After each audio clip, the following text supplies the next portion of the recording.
reaching everyone. Listening is your duty, and staying home is your way to serve. COVID-19 is forcing change in everything we do, and the Indigenous communities across Canada are no different. The Indigenous-led organization, Indigenous Climate Action, is now sharing health tips through online means.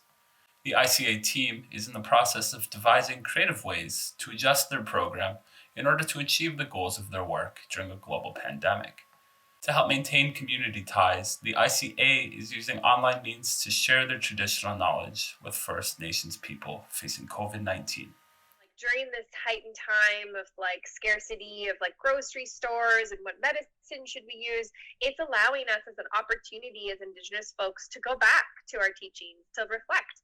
What are those foods? Who are the knowledge keepers in my community? The webinar features First Nations health professionals, community elders, and holders of traditional medical knowledge.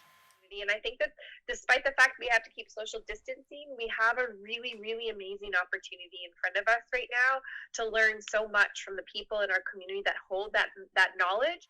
Jeff Wasteriscu, among other tips provided, highlighted the health-boosting qualities of juniper needles.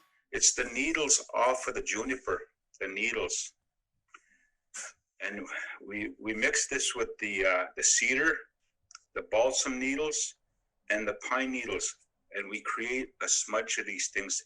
When we live around these trees, it causes, it has this protection from all airborne things. Others say it can relieve the potential negative health impacts caused by stress. When we're stressed, our immune systems go down.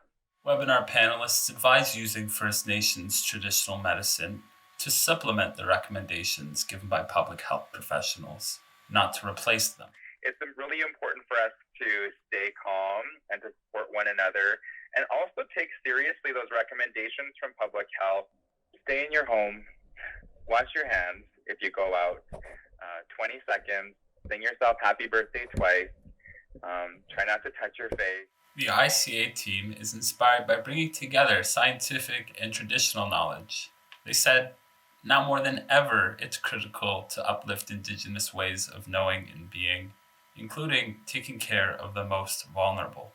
What we want to prevent is community-based spread. So people who have not traveled, who have got the disease in the community because they've gone out and they've interacted with other people, and then they've brought that back into their home and community. So we don't want this coming into our communities. We want to protect our elders. We want to protect our children. We want to protect our people that have compromised immune systems and are sick. And these are part of our practices. No matter where you are, there are Indigenous knowledge holders that have that information, and those that are also in a process of reclaiming it. The webinar is available for free through their website, indigenousclimateaction.com. For MediaPlex News, I'm Patrick White.